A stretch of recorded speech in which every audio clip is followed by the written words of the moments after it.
Does he have it? Medeiros is going to get it. They haven't got it! He's on the outside line though, going into the fastest corner on the circuit. Surely this can't work. Dominic Ligner has got a sensational run outside line now though for the heavy braking zone. Around the outside goes the Audi R8. Look how much Miller's caught back into play. Exactly, Miller's still such up. He's not on second and change. All of a sudden Miller's back in play. Can Barry do it? Big Barry's going to do it. Big Barry!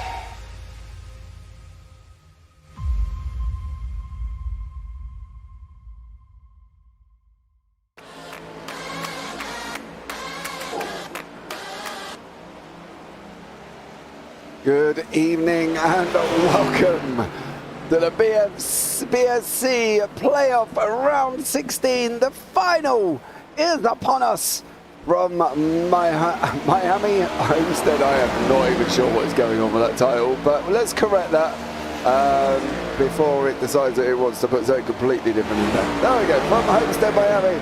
I am James Parfitt, going to be joined in the booth by Kenton Sportak once more this evening for the final time this season, and what an incredible evening of racing it's going to be. Guys, it is fairly straightforward.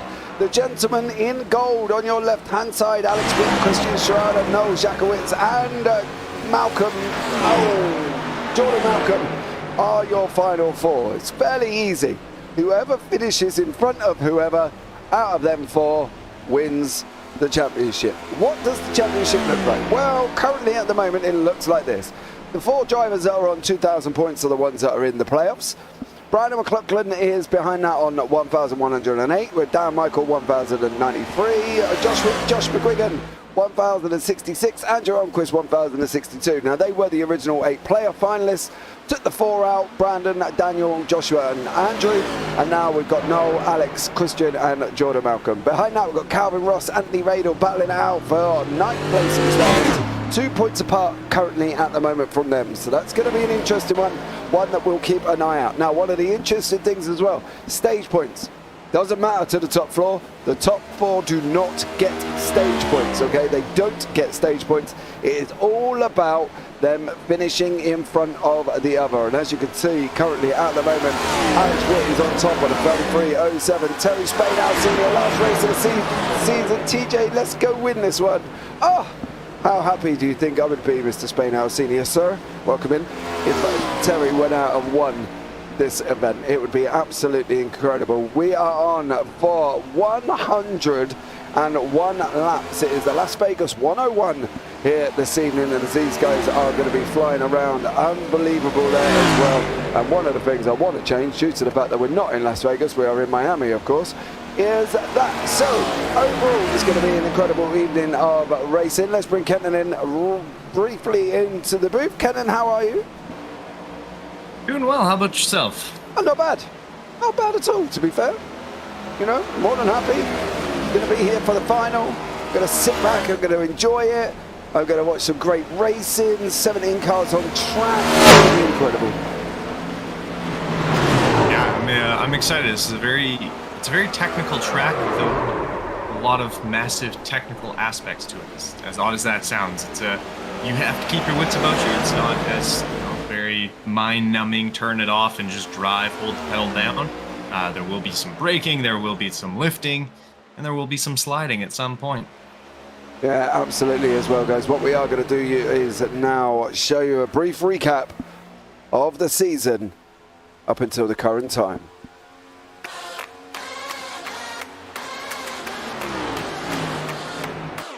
Here we go, we are underway. The starter's orders is off. Oh, Pentagon. But he looks quick, but it just doesn't look controlled quick. Do you know what I mean? Alex Witt's going to take this. There we go. It's going to be your final 4. He needs Daniel Michael to push him. Hannah, put him into the wall. There we go. That was, yeah. Have the speed. Oh no, that might. Oh, that's not good. That's going to be a big. Here we go. Steve Llewellyn is going to lead us away. Quietly, nice little drive here. Yeah, it's going to run a bit. See the sweat.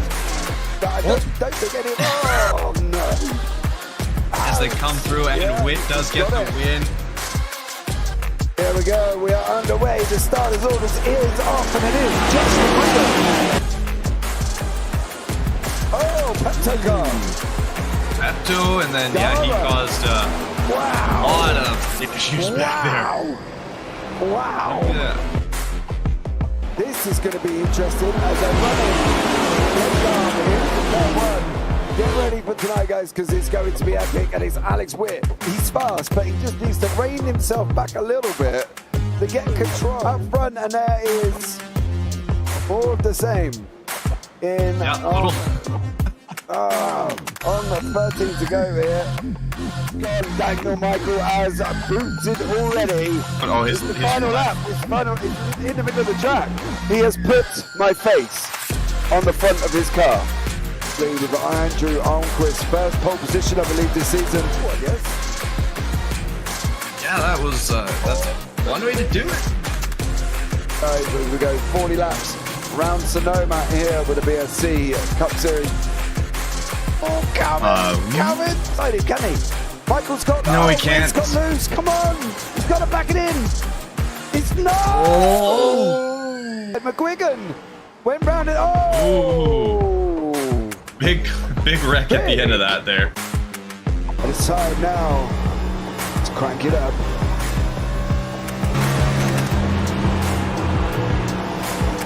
It's going to be Strada's going to take the win. Christian Strada comes across the line. Alex Witt is in second. Daniel Michael Strada. And we are underway. Are quite powerful. If you're able to throw. It's going to be a caution. There it goes. Let's go and have a look. It's going to be Witt. Oh, Witt gets him. The lines that showed up, and now they're going 3 wide coming out of turn. Oh, that's. He is going to take the victory here this evening.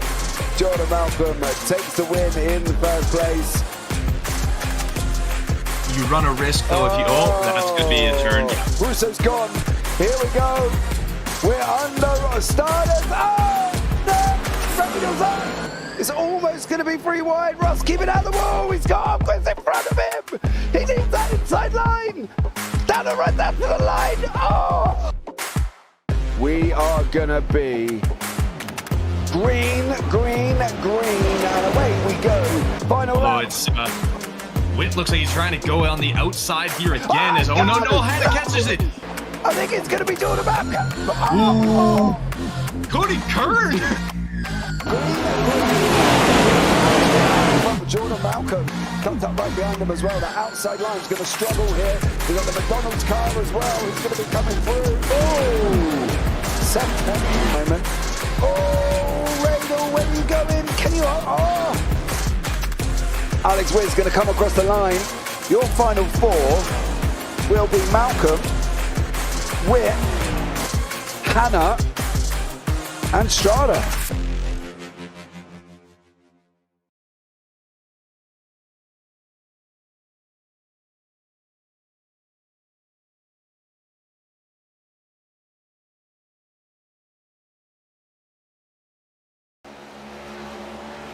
There you go, guys. That was some of the highlights of this season. And I think you've got to admit it's been an absolute incredible season it was as well. Thank you to Zach Lewis for putting that video together. And I think it was one that I've loved this season, Kenton. Like, absolutely loved it. I think we've had spills, we've had thrills, we've had highs, we've had lows, we've had controversy, we've had drama. It's just had it all this season. And I know we've only got to wait till June, you know, to go again, June 12th, I think it is. But it's just, it's a shame to see the back end of it, really. June 14th we've got to wait till. Yeah, it was definitely a very exciting season. There was lots of, like you said, there's kind of had it all. And you wanted drama, there was drama. You wanted a little controversy, we had that. You want a little bit of, as Zach Lewis finds himself spinning right there was lots of spins, and there's lots going on this year, and it was a lot of fun. Yeah, June 14th. 14th. Yeah. That it feels like it won't come fast enough. I'm very excited for the next season of this because I think it's going to be very entertaining, to say the least. Yeah, I think it will be as well. We have got about 53 seconds left of the practice before we go into qualifying. Where is all of my Spain massive Lydia, mum, brother? Where you all at? Come on. Well, jump in, sister. Let's go. Let's get you all in here and have some fun for the last ever race of this season here on the JPB Broadcasting YouTube channel. As I say, we will be back next season. June 14th we open up, but this is one that I think is going to be incredible. These four, Witt, Strada, Jakowitz and Malcolm, of course. No, Jakowitz used to be no Hannah, so please don't get confused and think, oh, they've got somebody new. It's not, it's still no Hannah, he's just changed his name as well. But what are we expecting from Miami then? Because at the end of the day, we have gone to some tracks with some very high banking. We have gone to some that have got flat banking. And now we come to Miami Homestead. You know, the circuit only came around in 2003 to the present day, right? 1.5 miles, 18 to 20 degree banking, they reckon, progressive banking on the corners. 3-degree banking on the straight. And I didn't realise until researching the track itself, it's actually got 2 road courses inside of this as well. So not only do we have the original oval, we've also got the Speedway Present Oval, which was this one. Then we've got the original road course and the modified course as well. You know, don't get me wrong, we were talking before, the original oval in 95, 96 looked more like Indianapolis. It was more of a rectangular oval than it was a straight base oval like we're used to today, for instance. But what are we expecting from these cars? Because there's not a lot of banking for them to ride round the corner with, but yet there's even less on the straight. It's going to be very difficult for these drivers. Yeah, I mean, it's going to be very reminiscent of some of the more short tracks we've been to, kind of like your, I'd say more that sort of Bristol style, but longer. Obviously, Bristol being a very short track. Not quite like Dover, just because that high banking on the straights, and Dover and the very high banking and the corners there, it just doesn't hold the same as here. But for this track, the biggest thing you're going to be looking at is that lift that you'll have to do going into the corner, whether it's a little bit of braking going into it, just lifting a little early, and that's all going to come down to how you're trying to make the tires last. And if you're looking to save the tires, you'll do a little more coasting, keeping your foot off the gas and allowing the car's momentum to kind of get you through a little more. If you're not as much, you can, I think it's about 50, little less around that kind of area % of throttle getting through the corner once you get back onto the throttle.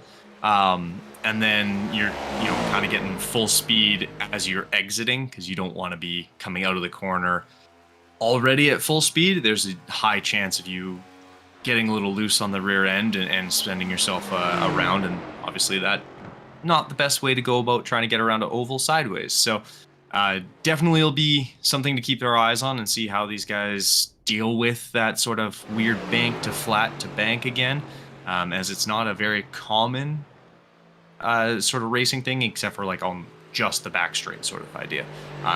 Obviously typical tri-ovals are usually about 13 to 18 degrees in the tri-oval part, and there's 4, 5, 6, 7-ish area for the back straights. So for this one, being it on double, it makes it a little tougher because you're constantly having to get used to that high bank, real flat, and then doing it again right away. It does make it a touch harder to get that high speeds going through here as well. Yeah, it definitely does here as well. Current times, you see Witt is on the board on 32.76, Dan Michael 32.82, Malcolm Strada 32.879 to 32.94, Spainard 32.99, Noel Jakowitz 33.11.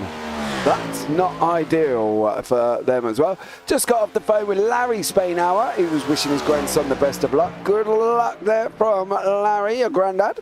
So, unless you call him anything else. I don't know. We call him Grandad in the UK. I presume that's going to be the same thing.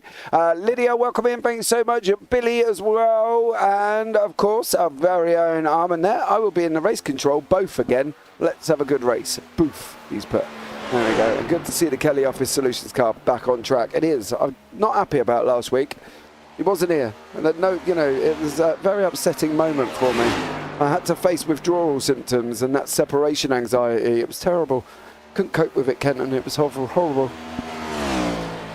Yeah, you're gonna need that therapy session just to deal with it all the next couple weeks here until I guess almost a month.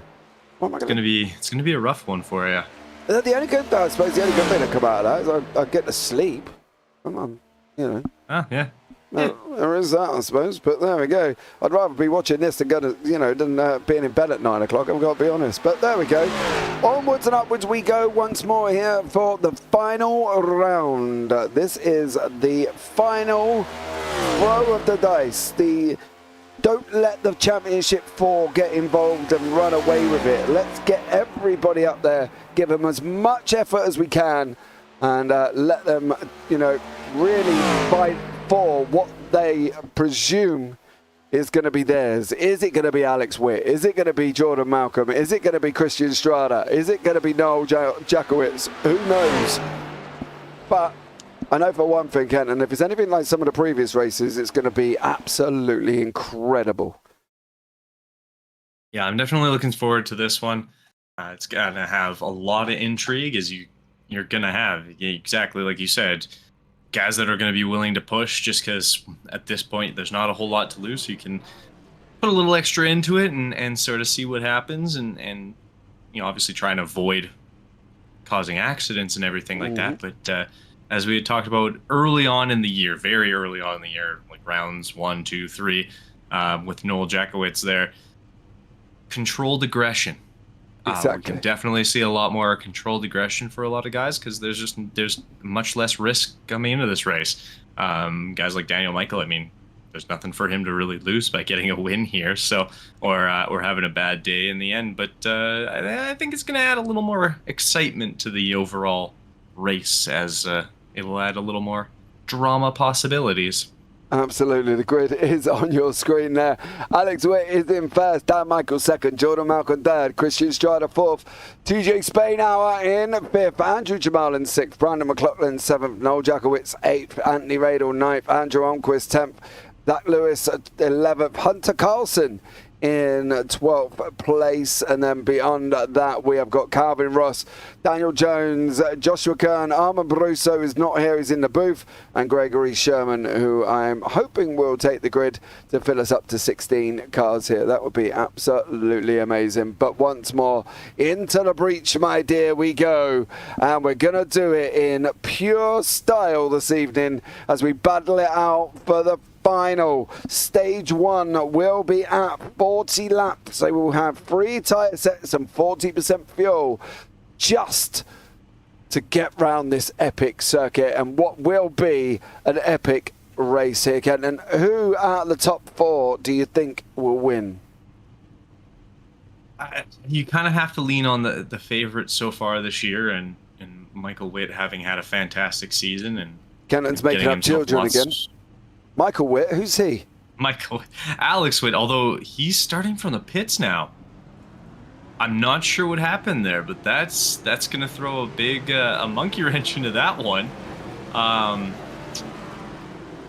Well, I guess that might change things. Yeah, I guess being there is not going to help you, sir. So, yeah, get a shimmy on. All right, well, I'm going to change it up a little bit. Jordan Malcolm, I think, has a really good shot here. Okay. But I mean, hey, crazy things happen. One safety car could lap him back up in the front, and he missed the start. He was using the bathroom. Oh, that's unfortunate. No. Alex Witt there, if you're going to ever challenge yourself, you might as well do it. But to be fair, we've seen frills and spills in this season, and I don't think it's going to be a problem. Not for Alex Witt to take the victory. I think it's going to be tough, but I also feel that obviously, as we know, anything can happen here with ovals, and literally anything can happen here with these cars on track. All it does is promotes everybody else, and we are here for the final time this evening. Are we ready to go racing? round as Bob the Builder says, yes, we are. And then we're underway here for the final at Homestead, Miami 101. Let's see what happens as we go in. And already it's Jordan Malcolm, Dan Michael, Terry Spainhouse, Strada at the top there as well. Jamali McLaughlin, Jackowitz as well. All the way cleanly at the moment. Alex Witt is already a lap down and is only just coming out of the pits there as well. If Alex Witt wins this now, it's going to be the comeback of the century. But at the moment, he is one lap down already, and one that is probably not ideal here this evening as well. As we're going to see, we said single file racing, you reckon here, Kenton? Yeah, for the most part, it'll be single file. You can kind of see Daniel Michael taking a couple of higher lines right now, and that'll be in an attempt to sort of save tires, as this track is not going to be favorable to tire degradation for sure. The downside is you can see he's dropping back fairly quickly, staying up that high, but you know, he's looking long game opposed to getting a gap now. But it's going to allow Strada to make his way. It's only like round 60, and I should have this name now. You know, that's how it's going. Strada trying to make moves to the inside, and unfortunately, kind of could cost Daniel Michael a few spots, but. That might be the short term, and then in the long term he'll be able to get himself back up to the front and sort of go with a longer tire, although this will definitely help Alex Witt here. We're under caution. There's a yellow. There is a yellow already, and unfortunately it's this man. Oh, he was spun round. Yeah, it looked like he got a little bit of a... Is that Calvin Ross? It was. Yeah, it looks like... Yeah, Ross just gave him a little bit of a bump, kind of... I'm not sure if it was a bump draft he was trying to go for, but got into one of the sides, and that's the hard part with these newer cars, is they don't have that flat face on the front, so if you bump them on a side opposed to dead in the center, you run a very high risk of sending them completely around, and obviously that's what ended up happening. Yeah, poor TJ spun round already on lap 3 and is now down in 16th place there. Calvin Ross and TJ Spainhouse coming together, and unfortunately for them, the first caution on lap 3, not the greatest start there. And Alex is back. He is already. This first caution has done Alex Witt a massive favour here. Kenton and Andrew Jamalin, Anthony Radel, Greg Sherman, all in the pits already. I'm not entirely sure that that's a good idea 5 laps in, but I'm not in the car, you're not in the car. What do we reckon on that already? I'm assuming what they're trying to do is just take that cheap pit stop. You're not going to lose out on places and have to battle back and run the risk of a safety car happening during that time, right after you've come out of the pit lane, and then you're down 2 laps, and you know everybody else is now getting a cheap one, so they're going to probably try and do a splash and dash and sort of hope that it helps them go a couple extra laps compared to everybody else. It's an interesting tactic this early in the race, but is definitely something that might help them in the long run. Yeah, it definitely will there as well. And we're going to be up and running after we clear the first caution already. Bit of an early one here, but lap 3 it was. Calvin Ross came and touched the right rear of TJ Spainhouse, our very own Terry there, and spun him round. And unfortunately the caution came out, well, fortunate enough actually, because it doesn't mean that Spainhouse lost a bunch of positions there, Ken, and he's kind of recovered quite well, to be fair. He's sitting down in 12th at the moment with the guys gone in the pits. Alex has also got into the pits, so has Anthony Radel. They're now sitting down in 15th and 16th respectively at the moment, and both men are going to have to go again and see if they can start moving up the order. Alex Witt sitting in 15th, Anthony Radel 16th, and it is literally a splash and dash of fuel. And out they go there as well. But Jordan Malcolm is effectively your pace car, pole man, whatever you want to call him, here from Australia. The man himself has done an absolutely incredible job this season as well, and so has Dan Michael. All of them have been absolutely outstanding. But let's see how this one turns out and see how we get on here as well. Who did you pick for the win? Well, I was going to say Jordan Malcolm, I think, is my surprise dark horse for this. That was going to be the end of my sentence before we noticed Alex was starting from the pit lane there. I think Alex is the heavy favorite, but I think Jordan Malcolm's got that kind of dark horse shot of grabbing himself a win as well. Do you know what? Something's telling me here that Christian Strada's going to do a number. I can't think why. But I think Christian Strada is going to be there or thereabouts tonight, I think. And it's going to be an interesting one to see how he gets on. Anthony Raider is back in the pits again. Not entirely sure why Anthony Raider was back in the pits there. Mr. Armor Brusso. Fill us in, my dear, my little pit roaming reporter. Why is Raider in the pits? But there we go. Well, the lights are out. Pace car's in this lap. We're going to go green. Don't forget we have had some very long runs of green here as well. But not this time around. A short little sprint to lap 3 before Calvin Ross and TJ Spainhow come together.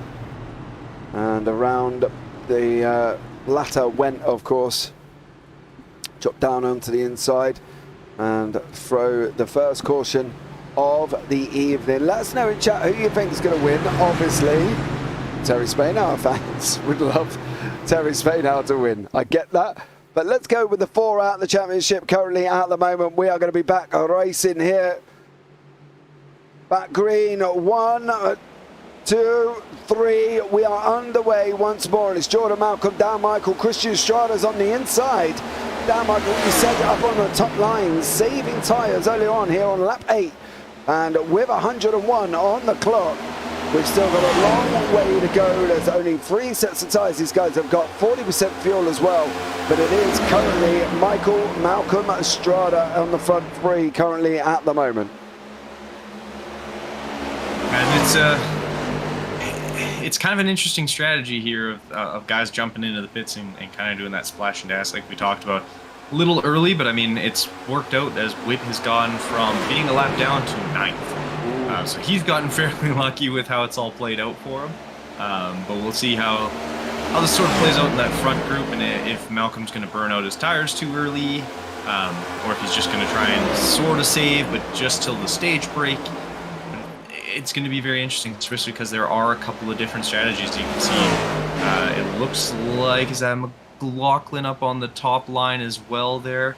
Yeah, Brendan McLaughlin also taking that kind of high line with Daniel Michael. So a couple guys trying to fuel save and tire save as best they can, but it'll be fun to see that kind of difference in tire strategies and see how it goes. How are we in conjunction with tyres here? Because, you know, Homestead to Charlotte to Daytona, we talk about it, but how is it in general here at Miami? Are we looking at massive delta? Are we looking at massive issues that these guys are going to have? You know, is this something that we're expecting to cause a big problem? Are we expecting them to have to try and maintain it, have to try and settle them in? You know, are they going to be fuel saving, tyre saving? What's the situation here? Because 3 sets of tyres to go 101 here, you know, you're talking every, what, 35 laps maybe? Both 35, somewhere around there is really when you're going to want to have to be changing them unless you can tire save, and that's going to be the biggest thing. And the easiest way to tire save, least detrimental way to tire save, I guess, that doesn't really hinder too much, is not over pushing the car through the corners, because it's kind of hard to hear it when you're inside, and it's definitely hard for us to hear it when we're looking from different camera angles and stuff. But once you start hearing that sort of tire drag going into these corners, that's kind of when the problems start occurring.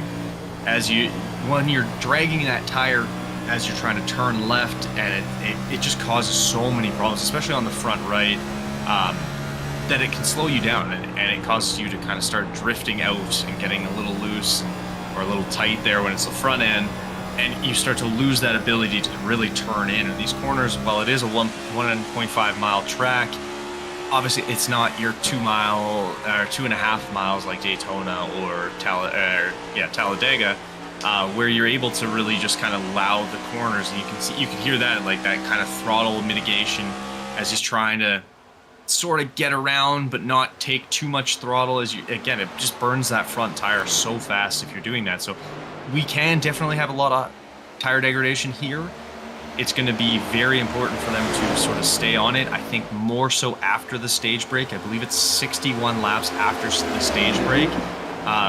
And yeah, near 40 laps to the first one. So that 60 lap stint is going to be very important to try and keep your tires as good as you can for as long as you can, just to sort of reduce the chances of you losing that tire and ending up getting a lot more input into the steering wheel, because the more you have to input into the steering wheel, the more it's also going to start dragging that tire. So it's kind of compounds itself once there starts being a problem. There's no backing off from that. It just continues to snowball on you. There you see the guys there zooming past the backstretch. But once more here on lap 15, Alex Witt's made his way back up into 4th place already. By lap 15, he's gone from being a lap down to 4th place here as well. And he's just about to try and make a move on Jordan Malcolm. Malcolm's running the high line. Witt's on the inside here as well. Let's see how this one plays out here. Witt slots in right behind Jordan Malcolm. And up we go once more for another lap here around Miami. The final race of the BSC. And what a season it has been here, and one that I think has just been absolutely incredible. Jordan Malcolm lets him go, pulls straight over in front of Jakowitz there as well. And that could have been a little bit more dangerous than it actually turned out to be, but we still got Daniel Michael running that high line. Andrew Onquist, Andrew Jamal, Calvin Ross, Zach Lewis, Hunter Carlson, Greg Sherman, Anthony Areno, TJ down here as well, currently sitting in 14th place at the moment.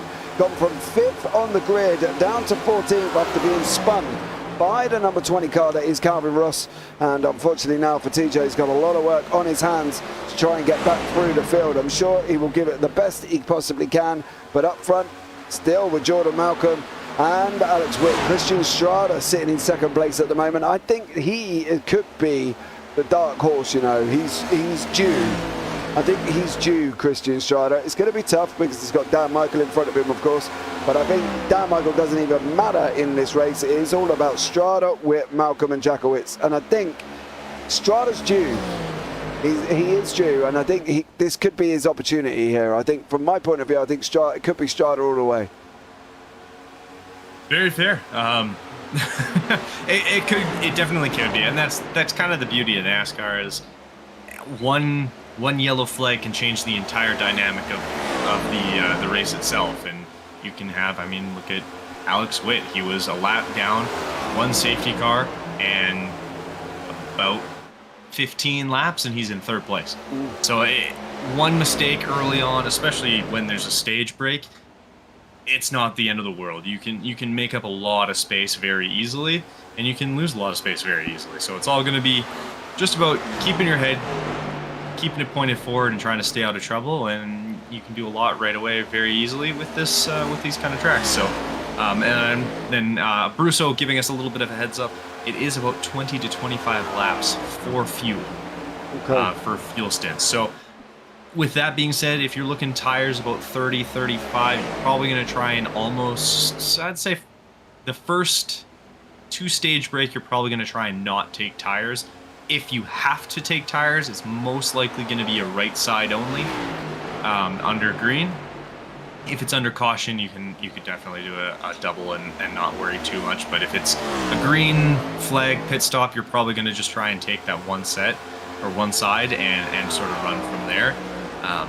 But there's only been a couple of guys that have gone in for splash and dashes, so they'll get a couple extra laps out of them. I think it's about four laps for some of them, so they could be looking from about 24, 25 laps till early 30s in terms of laps before they start having to worry about pits. So I don't see anyone really pushing to make it to the stage break without fueling up again, but depends how well they're able to fuel save and how much clutching in guys were doing throughout the race. Now, the interesting thing, I've been looking through some of the stats back of this season already, and Alex Witt, right, this gentleman sitting in third place currently at the moment, he has an average finishing position of 2.63, okay? So his average position is basically about 2.5, so he's not really finished outside the top 2, 3. Now, the other interesting fact that goes with that is the fact that he's only won 5 races this season.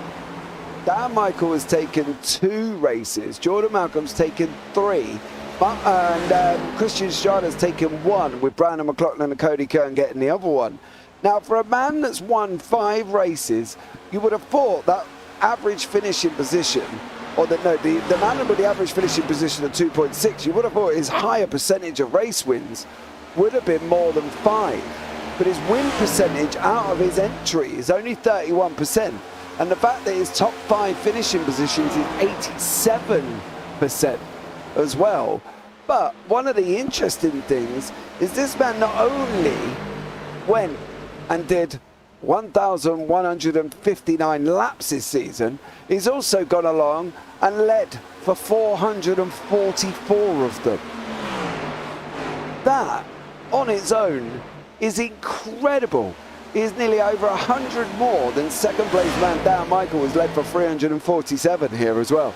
It's just unbelievable numbers that Alex Witt has put up this season. He's 18% been in pole. It's just been absolutely unbelievable. One of the other things as well you can sit back and look at is his grid start. His average grid start is 3.31. He's not been outside of the top 4 in qualifying at all. This man has had an absolute stonker of a season, just for them numbers alone. But it goes on to the fact of when we're talking about Christian Strada and his due, in comparison to Alex Witt, Strada's only led 87 laps this season, and Alex Witt 444. Incredible.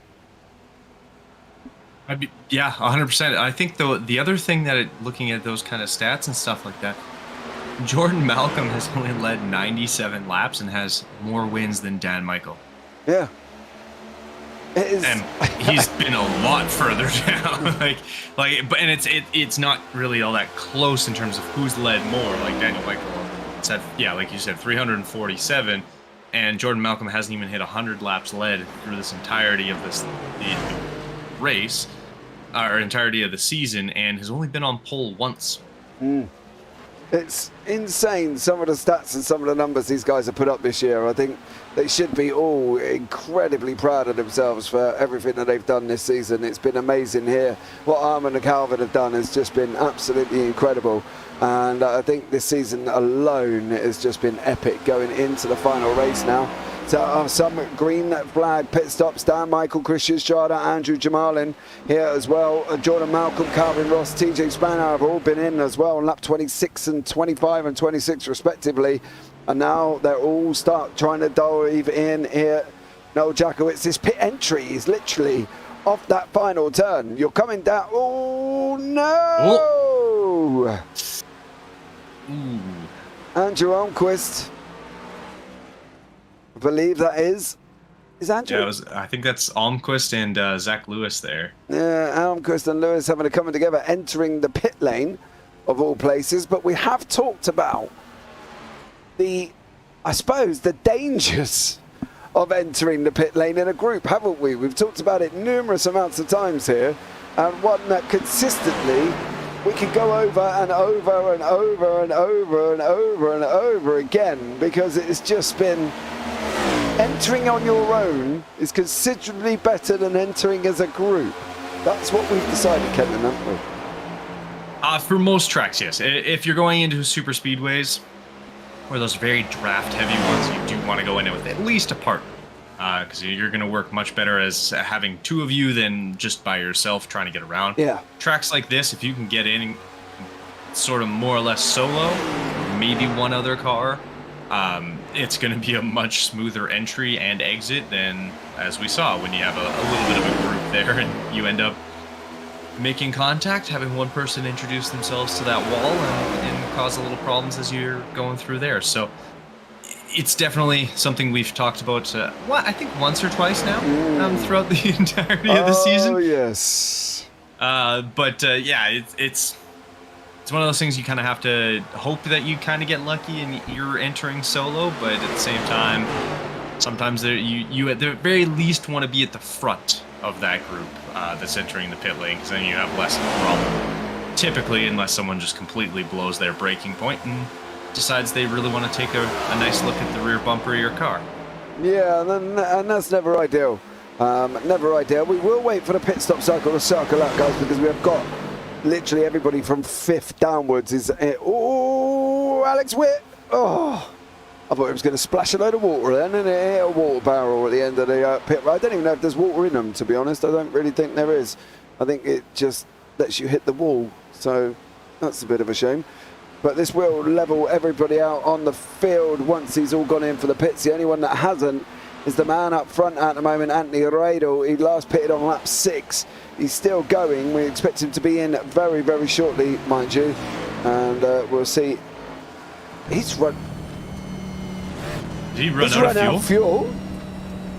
No, and he's on the backstretch, so he's going to really hope this coasts. He has. Oh, no. That is not what you want. He took it too far. I don't know if he's going to make it. I don't know if he's going to make it. He tried it and went one more, and then, unfortunately, Anthony Radel's run out. You can hear the car spluttering. He's got nothing left. Oh, it's no. No. Andy Radel. That is the worst case scenario. And he's not, his pit box is way down there too. Way at the other end. Oh, he's not going to get there. Andy Radel, you're going to have to tow. You'll be quicker towing. I promise. Oh, no. Our first green casualty, Andy Radel, stops in the pit lane. Out of fuel he goes. And it is now Strada, Michael, and Witt. And your front three. Cut it for Andy Radel. That's a rough one. I did want to touch on something else I was noticed looking at these stats. So when we talk about Alex Witt having his pole percentage being 21 and having a fantastic season, 21%.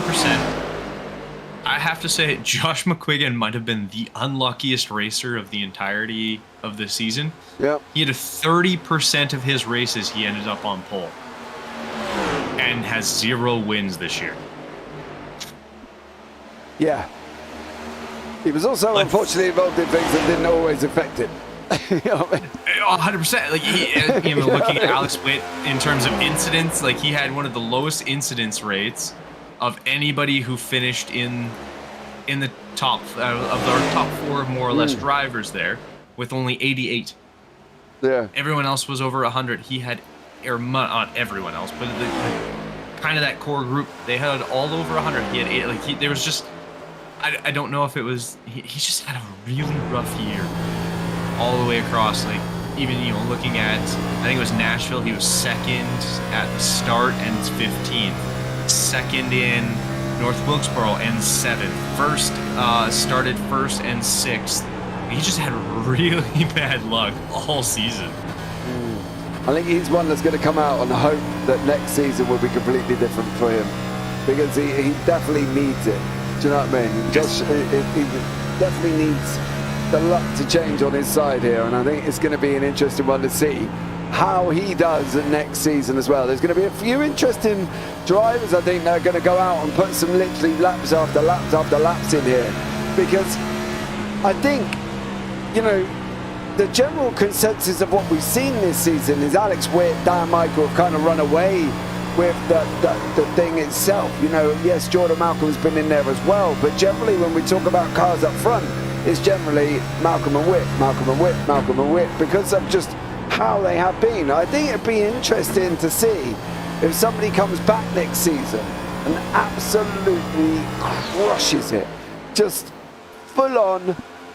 Oh, Dan Michael is a wall there, sir. And it definitely doesn't want to be hitting that earlier on as well. Fortunately for Dan Michael, not great. But I just want somebody to come out and be like, you know, we're going to smash this. Like, I don't know, Noel Jackowitz or Jordan Malcolm or, you know, somebody coming onto the scene and just spices it up. It's almost like, you know, throwing, I don't know,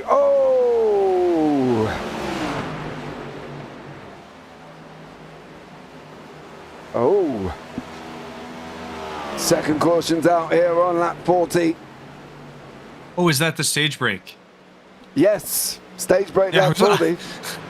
I was looking into the cars on the map there. I was like, I don't see anybody not driving normally. Like, there's nobody. Yeah, it was like, what's going on? And then, oh, right, stage 4 or lap 40. Engrossed in the conversation, we unfortunately forgot about the stage break there at lap 40.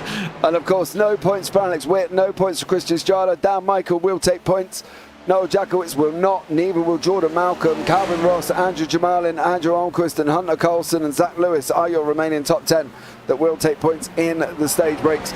Your top 4 straight run for the end of the year. End of the race. I mean, you know what I mean. You're right. It is straight until the end of the year now. Yeah. Well, end of the next 4 weeks anyway, and then we'll come back again. Can't wait till next week for North Wilkesboro. I will be there for the first race in years. Well, the actual, like the actual track, Mr. Spainhour.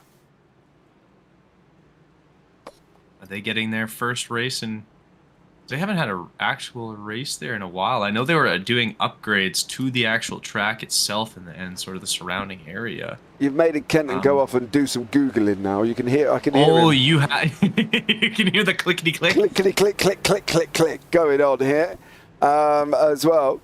I know I've got a friend going to Chicago purely because he just wants to see how bad it is. That was his words, not mine. I'm not saying Chicago's going to be bad. However... Oh, Terry Spainhour only shot his grid. So... Yeah, that's not what you want. Yeah. If you need company, Mr. Spainhour Senior, sir, I'm available next weekend. I come cheap. Just plane tickets and entry tickets. That's all I require, really. If you need any company for it. Because I think, you know, it could be an interesting meeting between us. You know, at a racetrack. If you just want to send my tickets over, I'm there. It's the NASCAR All-Star race, says Armand Brusso. Yeah, I was going to say, yeah, it's the NASCAR All-Star race, but they're also having the Truck Series will also be there. For the first time since '96. Yeah. As well. So, yeah, you'll have the Cup cars for the All-Star race, and then the Craftsman Truck Series is also going for that weekend. Oh, nice. Fun weekend. Are you camping out for the weekend, sir, or are you staying? Are you just there for? Is there a day? I don't know how it works over there. Is it a day event? Is it a whole weekend? What's the situation, Kenton? That'll be the whole weekend. They'll do a race each day, sort of thing. So it just depends if he's going for one race or if they're going for the multiple or like the whole weekend sort of idea. But it looks like I believe it's the first day will be one race, and then the next day will be the other one, I believe. I could be wrong. Maybe they're doing both on the same day, but because I know that it's a shorter race. It's not a full, I think it's like 70 laps-ish is what they've done before. Like where at Texas, they did 140 laps. And then the year before, they only did 100. So I think it just kind of depends what they feel like doing that. Okay, well, that specific one. Well, as I say, if you need some company, you know, I'll even commentate in your ear as they're driving around if you want. You know, I don't really mind. I'm fairly easy. You know, so I'm going Wednesday for the Cars Tour. Okay. Are you going for the racing? On the Wednesday, that's the 17th, they have the CRA Super Light models, the Pro Light models, and the Late models all are going to be there that week, the 16th, 17th as well. Oh, okay. Okay, well, it's going to be an exciting one. You have to take some pictures and send us some video, because that'd be cool. as well. Well, Anthony Radel is in the pits here as well. Greg Sherman's in the pits. Lights are out. Are they out or are they blinking? Yes, they are out. As we're going to go racing once more here this evening. We will try. I want to talk to the drivers, but I feel bad pulling them in when it's the final race of the season. Do you know what I mean? Because, like, I don't want them to upset. Maybe we'll pull somebody who's not involved in the championship on the next caution and have a chat to them as well. Dale Jr. and Kevin Harvick will be in it, he said. That'll be fun. I don't think. I don't think Junior has driven in a while. Here we go. The pace car is in. And once more here with 44 laps on the clock, we are going to be underway. And it's going to be Alex Witt, Christian Starler, Noel Jakowitz and Jordan Malcolm. Your four contenders are at the front now. And now we're on a straight run to the end of the race. And, well, here we go. This is what's going to happen now. It's all going to come down to this. This final is all now from the previous 15 races, and it all comes down to this one. And, well, this is the only one that matters, Kenton. This is the one that they've got to produce. This is the one they've got to do it in. They've got to go, haven't they? Surely Strada's got to stay with Witt all the way around through this racetrack. Yeah, this is your, put up or shut up sort of idea when it comes to this part of the race for that top four group there. But at the same time, a little bit of a crash back there as they kind of, it looks like they introduced themselves to a wall a little bit, like Sherman and Kuhn. But like if you're that top four group now, it's all about being as tactical as you can. I know Michael really likes the walls here. Yeah, he's definitely not doing himself any favors because he's just literally struck the wall and unfortunately sparking himself up there as he's going round.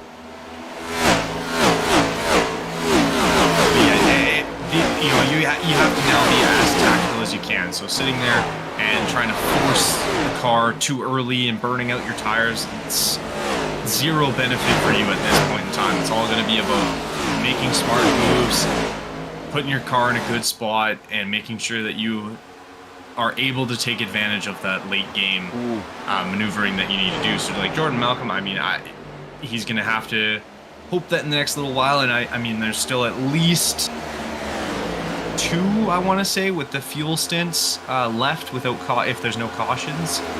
So there'll be probably at least two more pit stops that'll have to happen. And obviously, not overshooting your pit box, making sure you get a clean entry and exit are going to be utmost important. Outside of making sure your car stays pointed the right direction on the track itself. No speeding penalties in the pits. Don't forget, there's no pit limiters. They've got to get it down themselves. And they've got to control it themselves. Alex Witt out in front by 6 tenths at the moment. Noel Jakowitz a little bit further back. 1.1 at the moment from the leader. Andrew Jamal and Jordan Malcolm down. Michael Zach Lewis, Andrew Onquist, and of course Spainhour with Ross in 10th place. Hunter Carlson behind him in 11th. Joshua Kuhn 12th. Sherman Lewis is Jones, Radel, McLaughlin all currently sitting 1 lap down. Jones 1, Radel 3, McLaughlin 6. So Brandon McLaughlin there 6 laps down currently at the moment. Not ideal. What are we hoping for here? We've got 51 laps to go. We kind of want this to go down to the last couple of laps, right? We don't want this to be, a runaway straight in. I think that's what's been exciting about this year is some of the close racing we've had crossing the line. Some of the, gaps have been minuscule. I kind of want that for the final race. I don't want a 5-second lead by Alex Witt and or Christian Strada or Noel or Malcolm or anything like that. I want something close. I want something to be really fighting for this. You've got to, as you say, put up or shut up and get your grid on, get your speed on, get your guns out, get your elbows out and really go for this. It's your final. And that's what I want to see here, Kenton. I'm I want to see a good, tough battle. 100%. I mean, yeah, like you said, we've seen some very, very close driving. We had that finish, I believe that was that at Vegas or Auto Club? I'm trying to remember. I think it was Auto Club, where we had the 3 cars all finishing right beside each other, kind of thing. Like very, very close. I mean, we also had a car finishing backwards, and then we've had cars finish sideways. But obviously, we want all of them to finish facing the same direction, ideally. But yeah, like you said, you want it to be nice and close. You want guys having a very tight battle right to the end. I know, Witt is less than a second ahead, and I mean, that's fantastic. We are still very early. We still have over almost half the race to go, a little less than. Unless it was Spainhauer, then if Spainhauer was going to win, he's got to win by about 5 seconds, and then we would be all over that. But for the most part, for the actual championship, we do want it to be fairly close. Just add that little extra excitement. But yeah, if Spainhauer is going to win by 5 seconds, I'm okay with that. Yeah, I'm good with that one. I got to be honest, I'm good with the second option there as well. But at the moment, he's down in 11th place. Calvin Ross and Andrew Onquist nose to tail currently at this moment in time here as well. So let's see how this one pans out. Whoa, Zach Lewis. Get it under control. Good. Well done, sir, as well. That could have been very, very dangerous for Zach Lewis there, as there was a big sheer moment where the car wanted to go to the left here. The gap's now out to nearly a second. When are they going to lose the draft here to Witt? Because, we talk about the draft before, and we've seen it so dominantly at racetracks here this season. When are they going to lose this? Because we've seen it before where cars are out in front and they've just been eaten by the group, and they've been back in the pack at the back of the group. But here, it looks like Alex Witt's pulling away and he's soloing it. Yeah, and this kind of track, the draft isn't going to do as much as places like Talladega, Nashville, Charlotte. Those kind of tracks rely, or not necessarily rely, but they cater more to that heavier draft sort of style. With these kind of tracks, the short, very equal, sort of in the sense that you've got 2 corners, 2 straightaways. They're very, very much identical. There's no difference there. You're not going to be relying on the draft as much, so it is a little bit of an easier track to be able to pull away. We can see Noel and Strada not really super close. It looks like there's about just over 5/10 of a second between the two of them. Almost 6/10, I guess. So they're not really going to be able to push together anyways, even if there was a lot more draft heavy in this area. But because they're not really close to each other, it's not going to really help them try and catch Witt that way.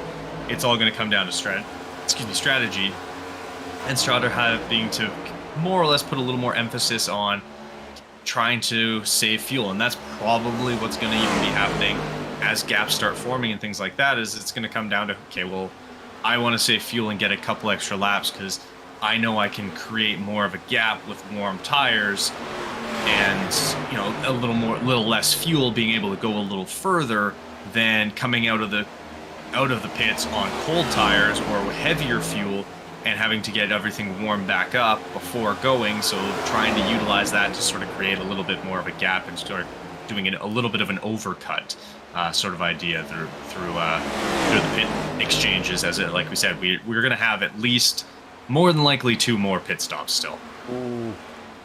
It's going to throw the spanners into the works. One that we think will come down, hopefully, to the final few laps here. Let's decide a championship close. Let's not have it massive gaps. Whoa, we're going to go 3 wide. There we go. Andrew Jamalin, Jordan Malcolm. I believe Calvin Ross out on the outside of the top corner. Just gone, there he is. Running that outside line once more here. 41 to go. And the other 2 behind him have been absolutely flying here with Andrew Onquist and Hunter Carlson. There's a back marker in that. I think that's Brandon McLaughlin in 81.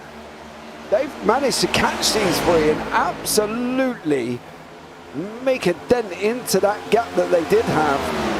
And they seem to be working a little bit better than everybody else who's spread out like a thrown on the floor jigsaw puzzle by the door, to be fair. And these guys seem to be working well. They're just bypassing people like they're not even there, as you can see. Andrew Elmquist and Brandon McLaughlin nose to tail currently at the moment. Yeah, and it looks like I believe that is Jamelin there. He's starting to get, you can see his front tire. His tires are starting to get a little wiggly there, and I'm not sure if he took tires on his last pit stop, but a couple of these corners I've seen him start to kind of drift up the corner in a sense. So I'm not sure if he's dealing with that or if he's just needs to get a little more lift going into the corners. But he had a couple back-to-back corners that looked a little dicey there in the back of that group. Yeah, Zach Lewis, Greg Sherman battling it down the order in currently 10th and 11th. Sherman's just taken that 10th place away from Lewis. Lewis running a very high line against the wall to make sure and try and tie save as much as he possibly can. With these free sets, we are going to probably have at least another 2 pit stops. One of them should be around about lap 85 to 90. So I think that could be a nice little throw of the spanner into the works. 10 laps remaining there and see how it gets on. But at the moment it is being dominated by this man up front, the 594 of Alex Witt in the Ford, flying along 1.5 seconds. He's just kind of doing what he needs to do here in the final, Kenton, I think. Yeah, 100%. I mean, he's gotten out front and he's sort of done everything he can to create as much space behind him as he can. The concern would be how much fuel is he actually burning? Like you said, having that 10 to 12 laps to the finish, this middle sector is going to be, or middle stint, I guess, is going to be super important, as if you're having to pit earlier than everybody else, it might work against you pretty easily, as you might be coming in on a little earlier for that final one. And then now your tires are going to be more burned out than everybody else's going into that final sort of stint of fuel there. So it's a very delicate sort of spot where you want to push to create space, but you don't want to push too much that you burn your tires out early and have to rework everything and sort of have to adjust more than you should have to, according to sort of thing. Okay, well, let's see how these guys will get on. Andrew Elmquist, Calvin Ross, nose to tail.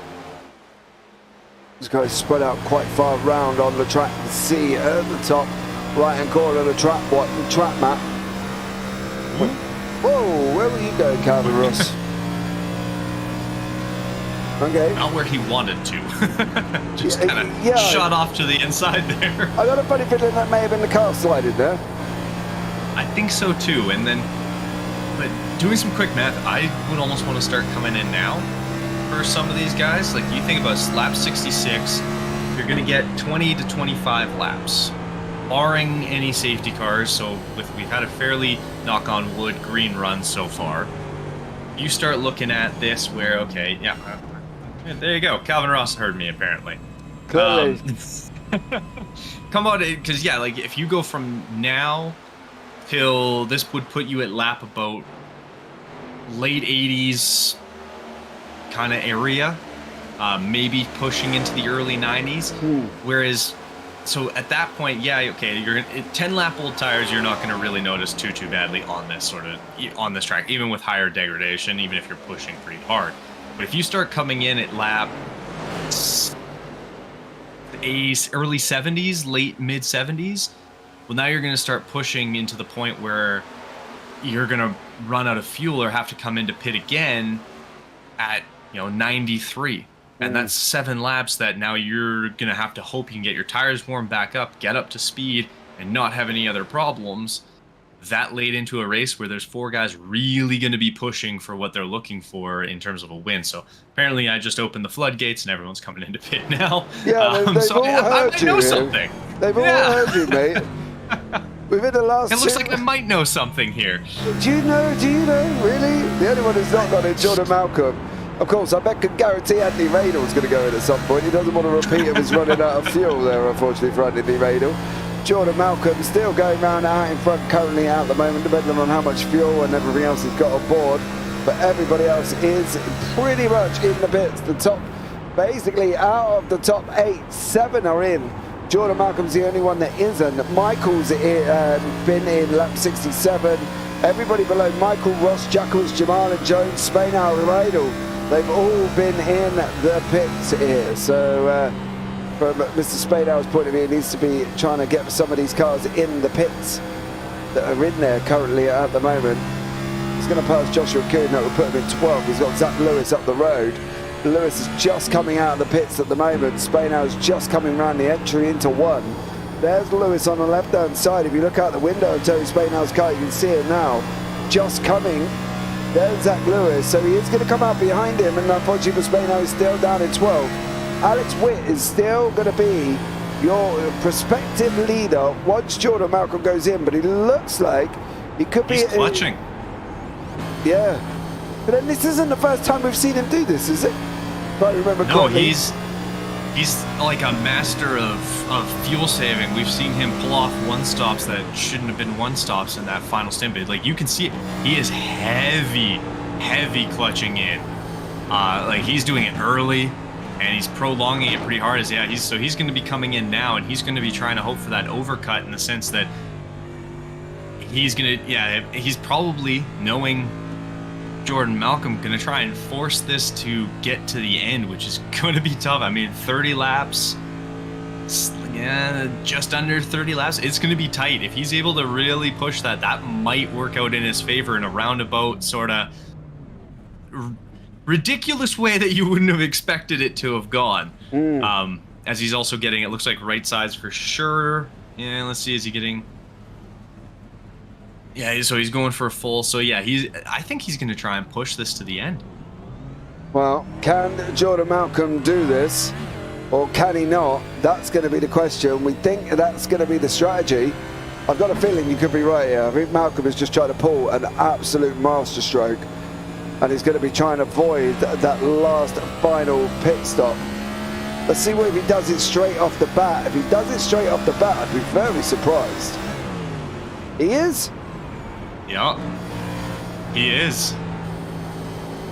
Interesting. Okay, so all right, so we're gonna go off of that. So if he's able to pull that off and not have to pit, and as long as he can stay on that lead lap, and that's going to be the important thing. If Witt and Strader and Michael and Jackowitz are going to be pushing, his now goal then, if he's going to try and pull this, is stay on the lead lap, don't go down a lap, and sort of just do what you can and wait for everyone to have to come in, because as soon as they start coming in, that's when he can really sort of start pushing it if he saves fuel really well in this first half of the stint. Because he's getting, I mean, right now, like everyone else is going to have to pit, like not 20 to 25 laps, you're still not hitting 100 for another lap, so it's going to be really tight.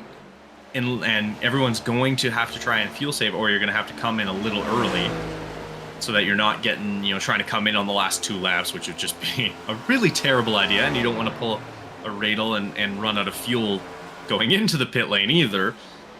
So it's it's a gutsy move. It's a high risk, high reward on this one.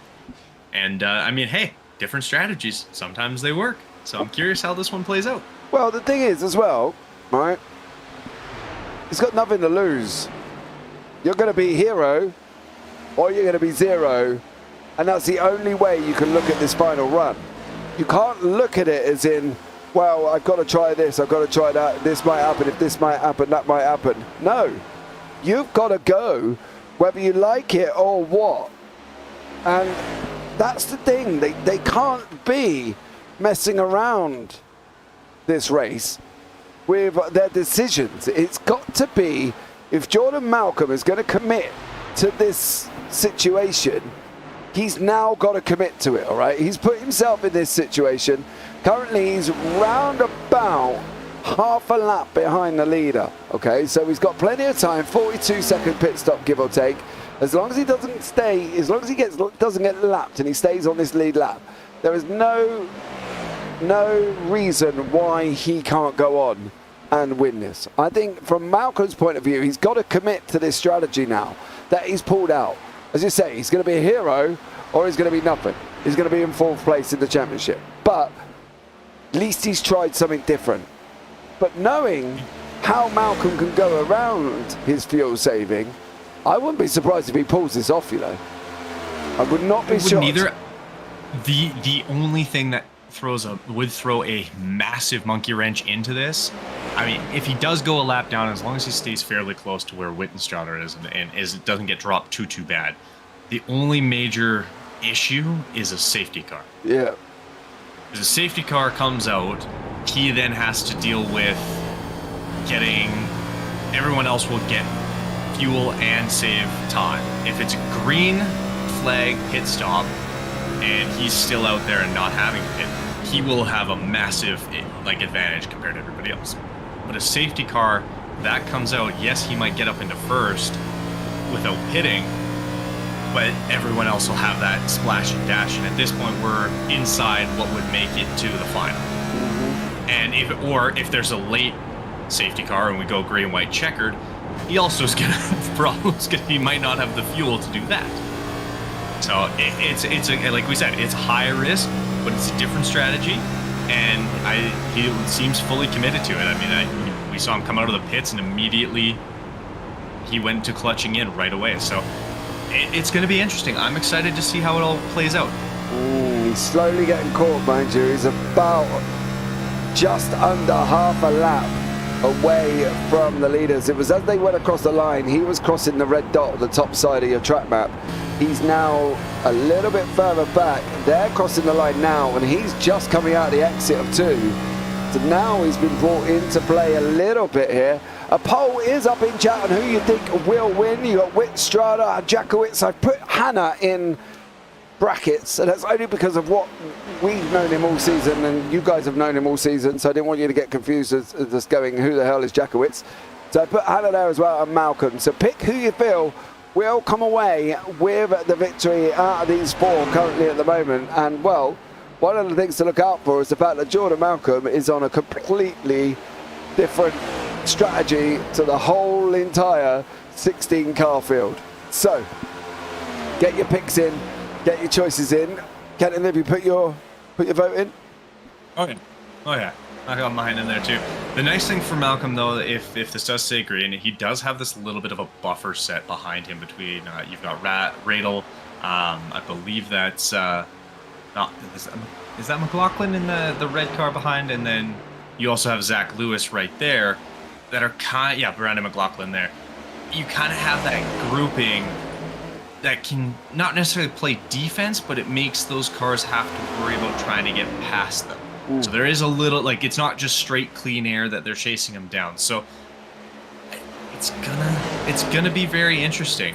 I'm excited he's trying this because of how different it is and how much it's a straight up it's a championship race. There's no, well, this could happen for him. He's just this is what I'm doing. This is what we're going with. Let's see how it goes. Yeah. He's committed. If nothing else, Jordan Malcolm has committed to this strategy. Every single corner he is clutching in currently. As Joshua Keefe said, have to pull for Malcolm at this point. Can we see lap time comparisons between Witt and Malcolm? You can. Kenton, talk for a minute while I resolve this one. I mean, yeah, okay, fair, yeah, sure. Although we see Kuhn has come in, he has hopped into the pits. He is on his way out right now, down in P13. There is going to drop him a couple laps back. But yeah, you can see that the one car there he's opened a pretty solid gap to Strader, just about 1.7 seconds. But now, yeah, the biggest issue he's going to have is once he gets caught back up to P12 in Sherman there, he then has to figure out a way through Sherman cleanly, has to deal with getting through Spainhauer cleanly, and then he has McLaughlin, and I believe the 15 is Anthony Radel there. You've got Carlson kind of up in that area as well. So there's a pretty significant amount of people that are kind of, I don't want to say in the way, but in that area that are going to sort of create some obstacles to get by. And even if he does get passed by that front group, it's not going to be 100% guaranteed that they're going to get away from him, because he doesn't have to necessarily stay ahead of them. It just makes life easier. But if he's able to, if he does get past, as long as he's within touch, because it's about we're looking at about a 40-ish second pit lane time from entrance to exit. That's, I mean, he's still doing 33s, so he easily can make up that time and get himself back into a top spot. But going that lap down would be a disaster. A little more of a hindrance. It's not the end of it, but it's going to make it a lot tougher. So, Josh, unfortunately, it doesn't bring you up the actual time comparisons. Now, that would be on the left-hand side of the timing tower. You see 33.2 for Whit last lap, 33.49 for Malcolm.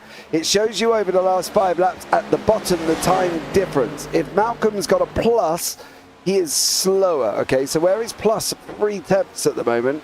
So Whit was a 33.1, Malcolm was a 33.4. Whit was a 33.2, Malcolm was a 35.1. 33.5 on the history. So I hope that clears it up for you. In comparison to what you would normally look at. Unfortunately, it doesn't give me the actual times. That is all set in the left-hand side. They're currently on the last lap times there as well. Minute 3 for Walsh, minute for Jones, and 13 to go here. So let's see how they go. Calvin Ross has pitted again, and he's now got 13 to go. Whit's got to be due soon, surely. Lap 68, 78, 88, 88, 90, 91, 92, 93, we'd reckon. 93 with 12 to go. Yeah, it's gonna be. He can't hang on. No, he's gonna be a couple of laps for sure before he starts heading on his way in here. But yeah, I'm excited about this. I think this is gonna be really interesting. Malcolm's now in 7th place on a 33.5. So 33.51. Whit there. Goes across the line on a 33.3. What does Jordan Malcolm do? Well, when he comes across the line, we'll be able to tell you what Jordan Malcolm does. But his last lap time currently, Andrew Jamalin is in the pits. So Malcolm's going to come over the line now. Last lap time, 34.4. I believe 33.65 for Jordan Malcolm. There we go. So that's perfect. Thanks, guys. Looks like Whit's tyres are wearing as well. 3 laps consecutive with a different less than half a second. Yeah, and that's the thing. Over since 88 in 90, Malcolm's been able to try and pull him in. Now Malcolm's moved up into 6th currently at the moment, but there's got to be a move soon here. He's got 10 to go, so we're on lap 90. So it is 100 laps. I'm sure I read 101. I thought it was 101. 9 to go. Oh well, we'll call it Homestead Miami 101 anyway, because that's what I thought it was. I'm sure I read 101. Maybe I must be losing my marbles. Yeah, 9 to go, and they're on lap 2. Or 92. So it's lap 92 for Whit and 9 to go. Yeah, so that's 101. It's only because the counter says 100 laps. Yeah, I don't know why that is, but yeah. I don't know. I mean, I don't know what's going on. It should be 90 or 101 laps. So yeah, we'll just. Oh, he's in. So his Whit's coming in. Okay. So this is spicy. And Malcolm is round turn 2. This is Whit's got to hit every single marker here. Oh, if he overshoots this pit box, that's gonna be disastrous for him. I think it could be disastrous anyway. Malcolm's coming around the last corner. Whit's has not just stopped now. He manages to get it into the box. He didn't take tires, so he's just gone for fuel. How is Malcolm going to be coping here? He's in 2nd. Strada's in. There goes Jordan Malcolm. Is this where Malcolm now bombs it? Has he got the fuel? Yeah. And that's going to be the biggest question. Is he going to be able to, because he's got to get past Strada. Strada's on his way in, or he's already in. He's on his way to his pit box now. He's going to, he overshot it. No, he overshot his pit box. Christian Strada, you didn't want to do that. Malcolm's in 1st. 7 to go. And he's got about a just under 4-second lead here. Where is he though on fuel? And that's going to be the biggest question. How well did he fuel save on those laps? He's still clutching in too. He's got to be careful because if Alex Witt, like I said, he's about 3.4 seconds behind him now. With 6 laps to go, and that is a lot to try and make up. I mean, we did see him. Yeah, but he's pulling in a tenth slowly. nearly Yep.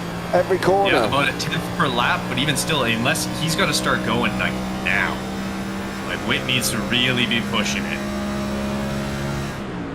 He is on older same age tires. Like they both are on fairly old tires. Malcolm, I think, are a little fresher strictly because he hasn't been pushing.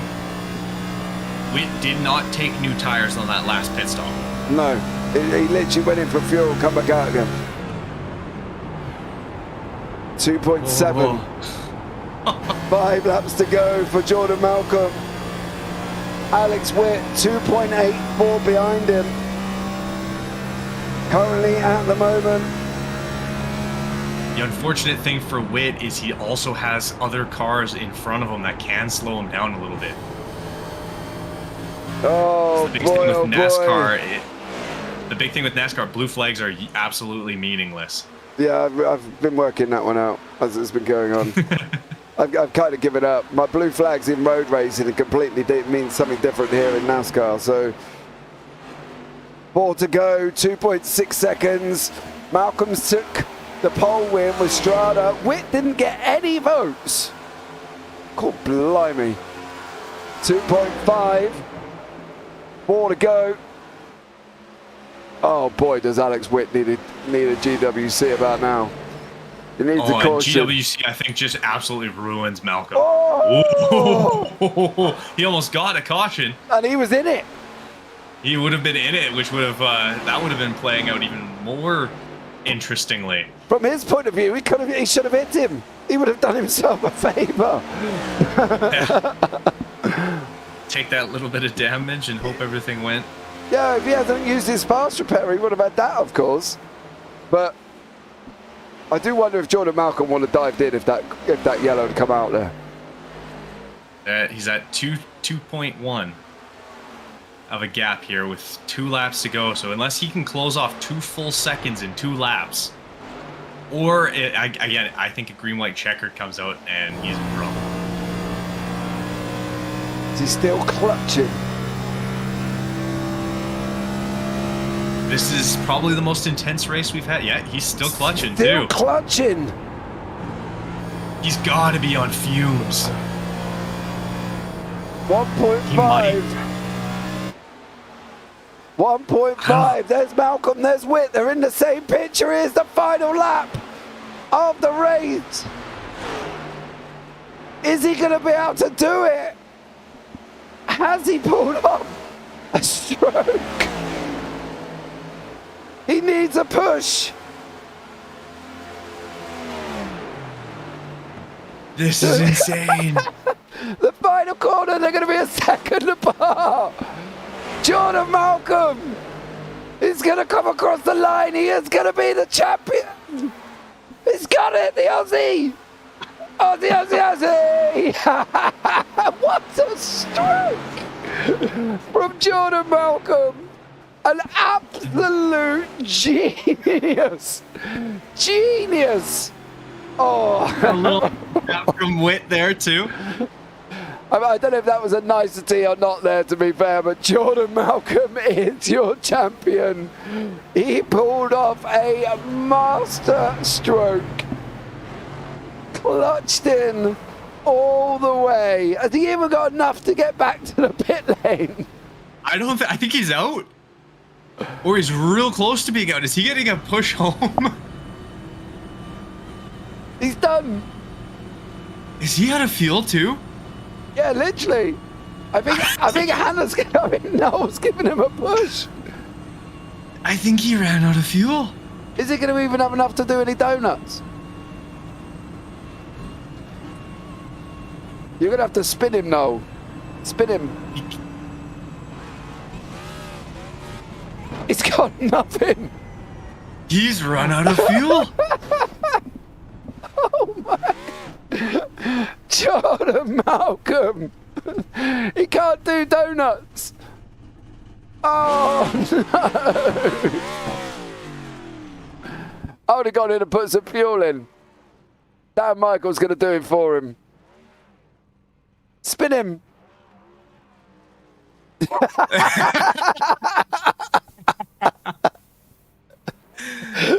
Jordan Malcolm has done the slowest donut ever in the history of the BSC. Calvin Ross is going to come and give him... Oh, no, that's not helping. That's not going to get him into a donut, is it? Give him a few burnouts. There you go. There's his burnout. Yeah, Jordan Malcolm is in the booth being helped by Calvin Ross and Dan Michael to do some form of victory donut. Unfortunately, Dan's just put him into the booth, but he is here with us. Jordan, congratulations, bud. How are you? Mate, I am so nervous, mate. My heart is pumping. Well, how much fuel did you have going across the line? I had 0.1 of a litre. Oh, I had to get pushed all the way. I couldn't. I didn't have enough to do celebrations, mate. oh mate, Oh, do you know what? I don't even think that matters. I gotta be honest. I think the fact that you have just pulled off an absolute master stroke of pits here, incredible. Dude, take a bow. Amazing. Yeah, mate. Oh, man, I can't believe that worked out, mate. Ovals, they're not my strong suit, so when you don't have the pace, you need to figure out some sort of strategy. I saw that the max fuel window was really close, and it was my only chance. Yeah, it was. What made you do it? Like, when did you decide in the race, right, I'm going to clutch now, I'm going for it? As soon as you exit the pits from that stage break, it's just like you have to commit. So, yeah, just minimizing that fuel usage. You just have to think of it on the fly. That's what, separates all the people.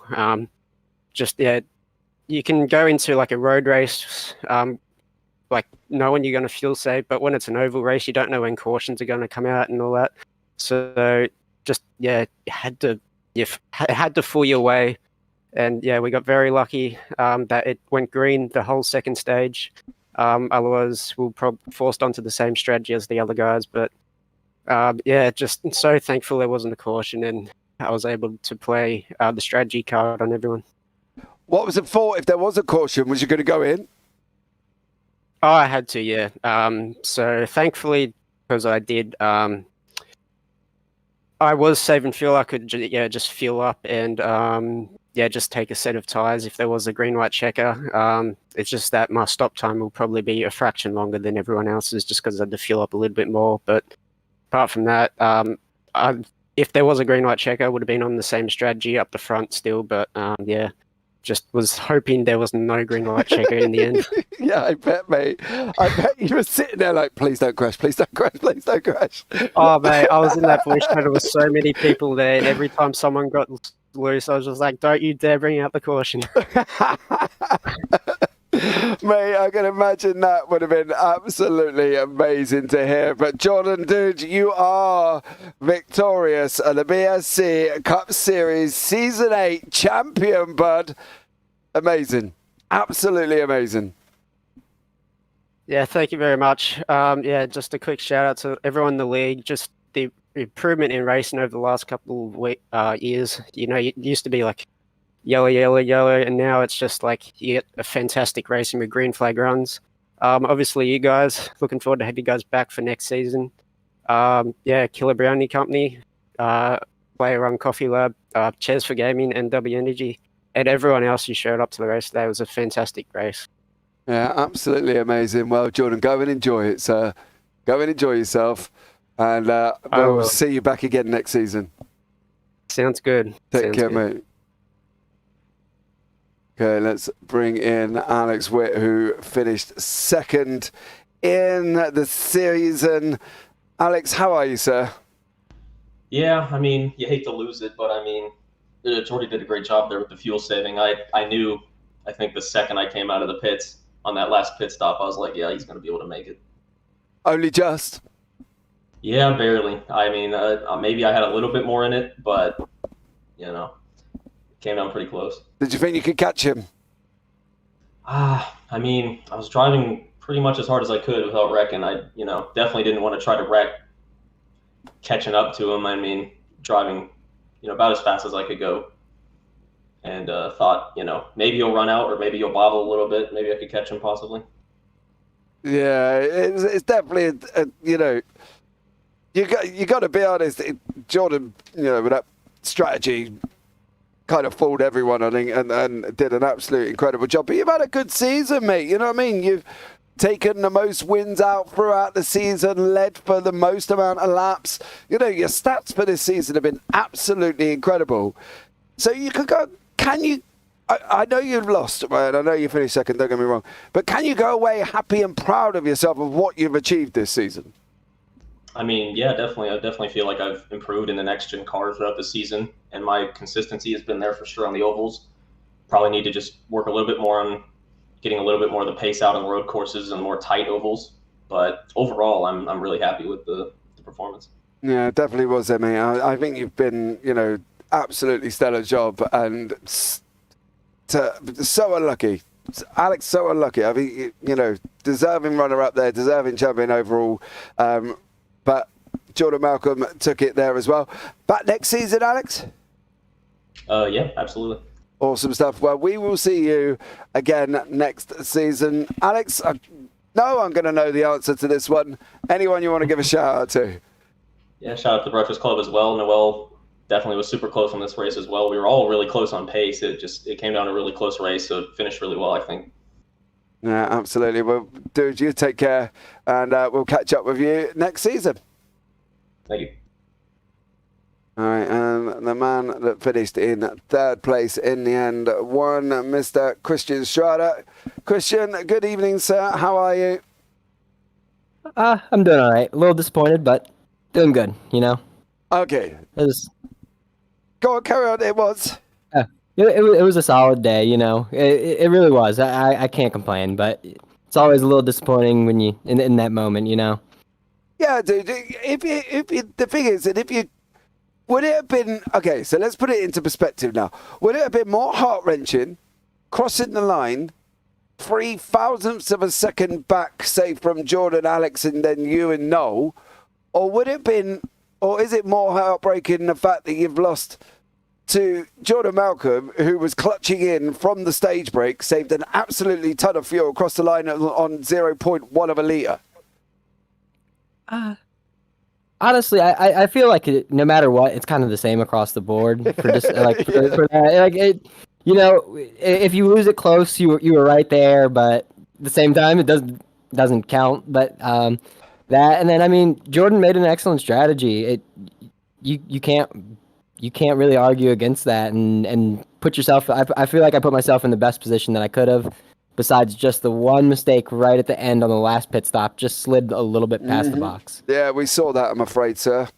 We did say that could have been really defining for you there as well.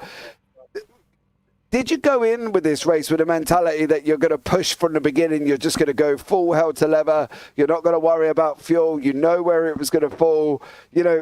After the stage break, we went a long time on a straight green. Did you sit back and at any point think, I've got to save here, or was you just flat all the time?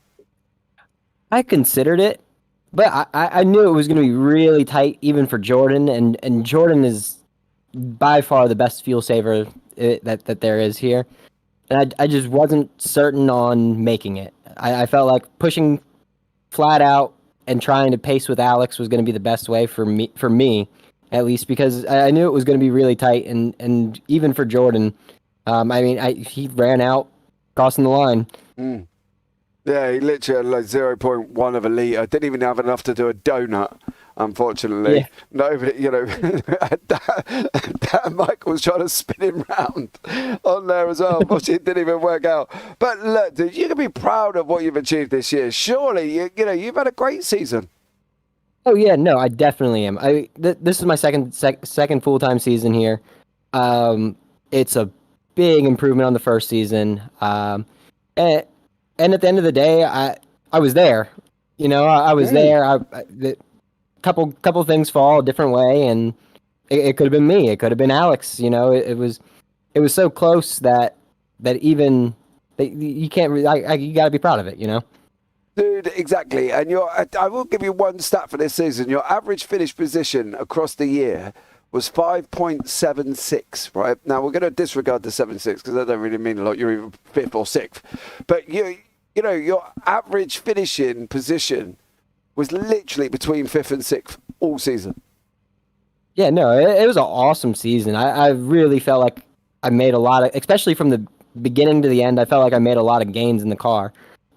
Just being quicker, being more consistent, and learning to save tires a little bit more. And I think that it'll continue on in next season. And next season, there's only room to get better. Yeah, absolutely. Well, Christian, thank you so much for joining us for the final time this season. Anyone you want to give a shout out to before we let you go? Just Jordan this time. He put together an awesome race, an awesome season, and that was awesome to see him be able to clutch out the strategy and bring it to so close to the line. I mean, a second was all that made the difference for him, and he was able to save that and still do it.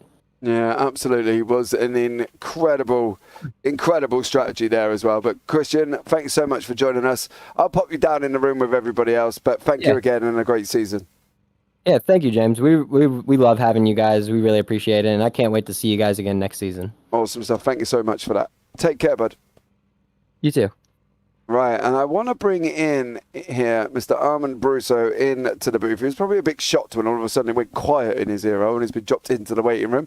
Armand, how are you? I'm doing good. How are you guys doing? I'm not bad, mate. I'm not bad at all. Well, that wasn't a bad season at all, was it? It was a hell of a finish. Did you? It was great. Yeah. Did you think Jordan could do it? You can never doubt Jordy with fuel saving. That's been his MO for the whole season. So I'm happy that it worked out, and it worked in the end too. There was some. I had my camera focused on his car for the last 15 laps, and watching people giving him bumps down the back straight to help him save fuel was put a smile on my face. Yeah, it was absolutely incredible. Let them know. Tell everybody, what's the situation for next season? How can they get themselves involved, to become a part of this great community? Yep. Well, I believe we have a Discord link on the YouTube page. Mm-hmm. You could just join the Discord. You can check out our website that's also on the Discord link. You feel free to message me on Discord as well. But yeah, you just join the Discord and we'll get you a signed number and get you out on track in just about 4 weeks' time. 4 weeks' time. Oh, and where are we starting? We are starting at Daytona. Okay, well, when are we likely to see any more information about next season? Because that's the only thing you've dropped on us so far. I can tell you the entire schedule now. I just can't give you lap numbers and fuel percentages and tire sets. Okay. I'm up for the first 5. I don't need the whole season. Just where am I heading for the first 5? So, the first 5, we're going to Daytona. We're going to Michigan. We go to Nashville. There will be an off week for the 4th of July. And then we will finish the 5th week at Road America. Okay, so you've chucked a road track in there as well. Yeah, unfortunately, we got to at least do 2. I'm right there with you. If it was up to, I guess it is up to me, but if it was up to me, there would be no road courses. But if NASCAR does it, so I guess we'll do it occasionally. But there will not be a road course in the playoffs this year. Oh, okay. And are we not? Please tell me the other road course is not Chicago. The other road course is just Watkins Glen. Oh, okay, good. So please. But I'll keep Chicago in mind. No, don't. Just for you. I don't want to. I don't want to. I'm going to be interested to see how that one actually pans out on the 1st of July for the NASCAR there. I think it's going to be, I'm no words. Yeah, I don't usually watch NASCAR live anymore. Usually that's my nap time, but I'll probably watch that one just because I'm curious. Nap time. There hasn't been a NASCAR race in the past 2 years that I've watched and I haven't dozed off in the middle of it. Oh, mate, I do that every Formula One race. I watch the beginning, I fall asleep in the middle, and then I wake up about 10 laps from the end and think, oh, this is amazing. Yeah, I'm the slight opposite with F1 because I'm a Ferrari fan. So I just watch the first 5 laps, realize that we're still doomed, and just go back. Yeah. Oh, dear, Leclerc's out again. Never mind. Dude, look, thank you so much for having us along. It's been an absolute incredible season, I've got to be honest. Anyone you want to shout out before we let you go? I just want to say thank you to everybody who showed up. I'm really happy with the numbers we got. I know we had a lot of turnover with people coming in and out, but that's expected with this kind of league. I just want to say thank you to our future sponsor, Killer Brownie. I guess that's technically an announcement now. So I want to say thank you to them. They'll be helping us out big next year. And I just want to say thank you to all my admins that help us out, all the people in the manager's break room. So I want to say thank you to Double A, Noel, Alex, Calvin, Zach, Cody, Jordan, and Sawyer. They all do a lot of behind-the-scenes work for me, and I couldn't do it without them. Well, awesome stuff, guys, as well. Thank you so much, Armin, for joining us there, bud. I'll pop you down in with everybody else, but it's been a pleasure this season as well, and looking forward to next season. All right, thank you. Have a good night. See you guys in a couple weeks. See you later. So there you go. Kenton, you heard it first. 5 tracks. Road America. Yeah, I mean, Road America is at least an interesting track. I've been driving it a lot lately in the GT3 car. But I know it's road tracks aren't really your favorite, but I think for the most part, I mean, Daytona, Michigan, Nashville sounds like a lot of fun at the very least. So those will be a good kind of start to the season before we throw a nice road course at you. But the fact that there's no road course in the playoffs, I think, is a big benefit and will add a little more variety to that the Final Four there.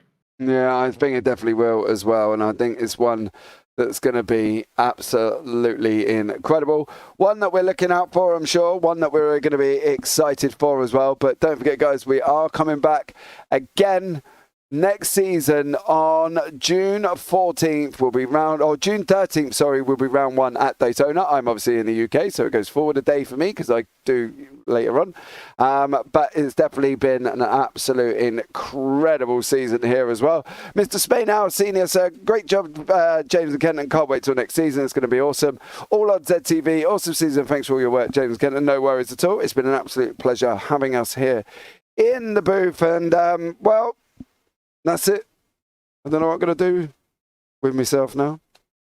I'm going to have to just watch recaps and relive the moments of Terry Spainhour in YouTube. But for now, guys, that is going to round out tonight's season. This season has been absolutely epic. We will see you again in no less than about 4 weeks' time.